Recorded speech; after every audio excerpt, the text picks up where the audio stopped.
Fala, povo, tranquilo? Bom, então, dando sequência ao nosso segundo bimestre, como vocês podem observar pela tela, o nosso primeiro tema é a Grécia Antiga, né? Então, nesse vídeo eu vou estar falando sobre algumas considerações iniciais, sobre a questão da temporalidade, a questão da localização, né, da Grécia Antiga, os primeiros povos e a sua formação inicial, beleza?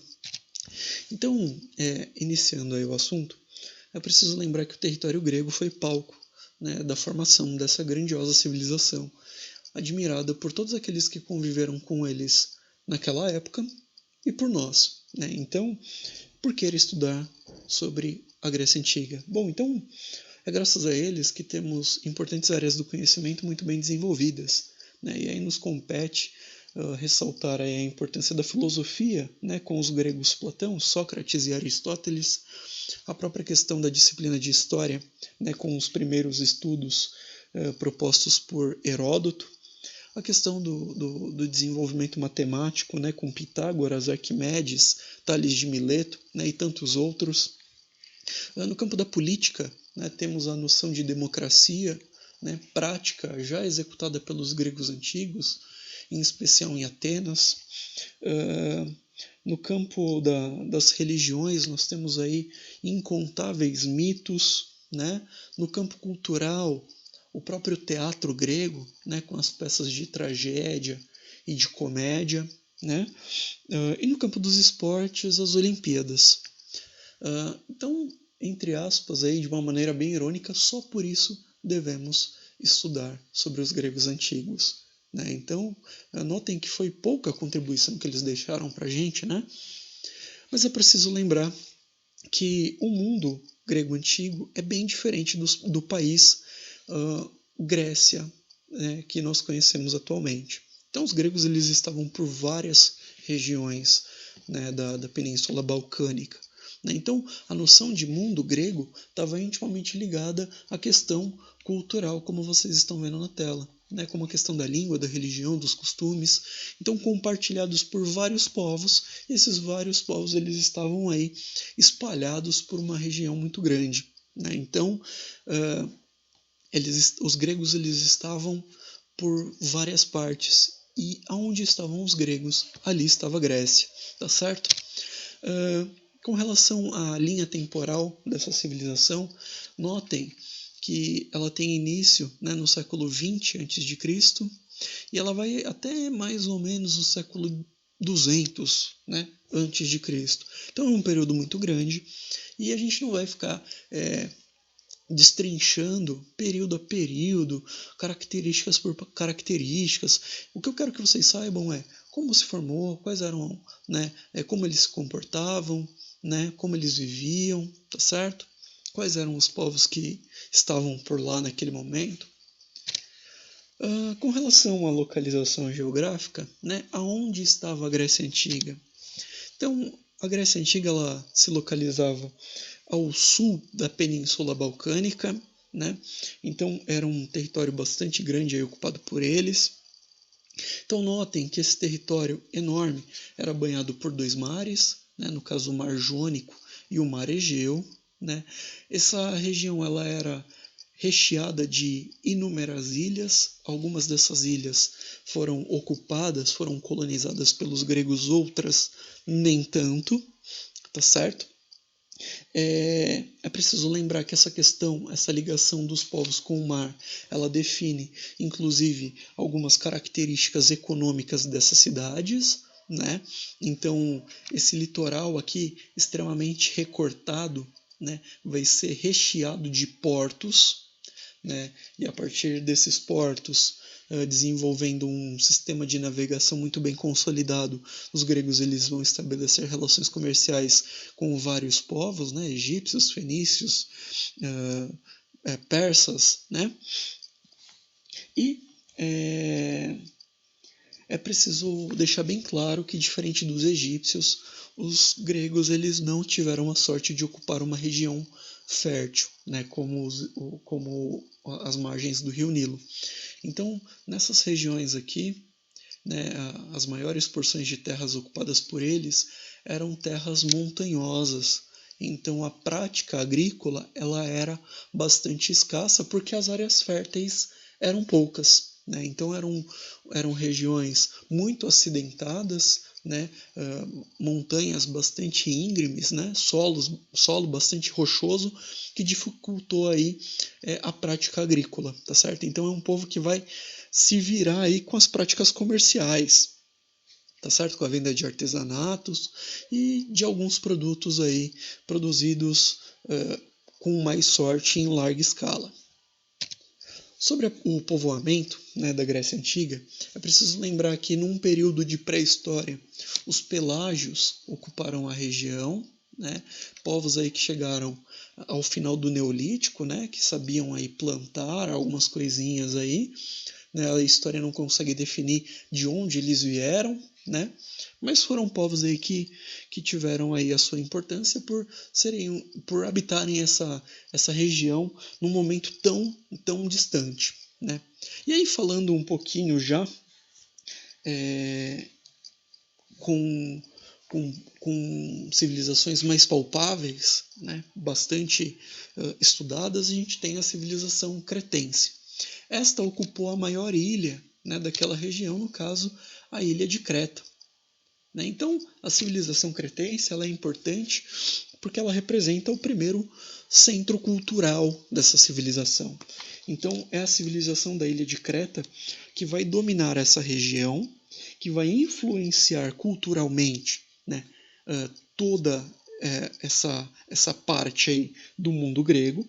Então, é na ilha de Creta que surgem os primeiros mitos, né? E aí a gente pode citar, por exemplo, a lenda do Minotauro, né? Que é aquele homem cabeça de boi com corpo de humano.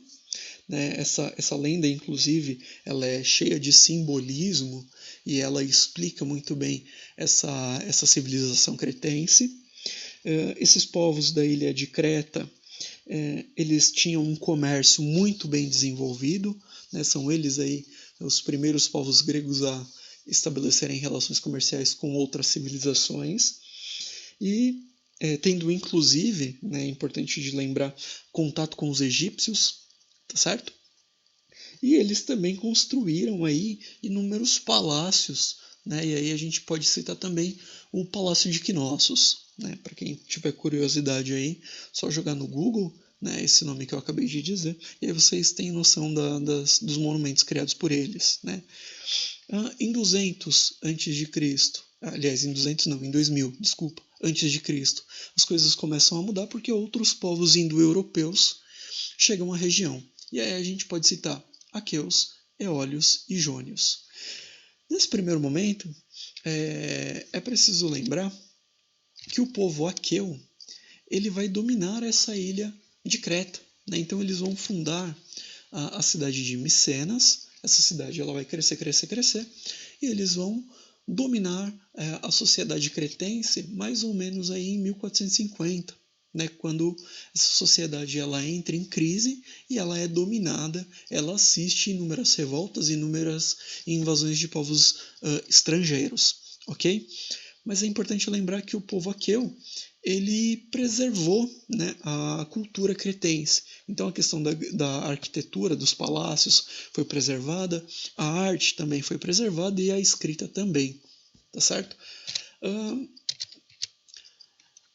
Posteriormente, os dóricos chegam a essa região e dominam aí boa parte do mundo grego. Os dóricos eram povos guerreiros e eles vão causar aí a primeira diáspora grega. Quando eu falo de diáspora, eu estou falando do momento em que esses povos que ocupavam essas regiões, fugindo dessas ondas de violência, eles se espalham, né? Esses gregos se espalham por outras regiões ali próximas à Península Balcânica. São os dóricos, inclusive, que fundarão aí a cidade de Esparta, beleza? Falando um pouquinho sobre o período homérico, é preciso lembrar que boa parte do conhecimento adquirido dessa fase é a partir de 2 livros escritos por Homero, né? Então, Ilíada e Odisseia. O que a gente tem que guardar no coração com relação a essa fase?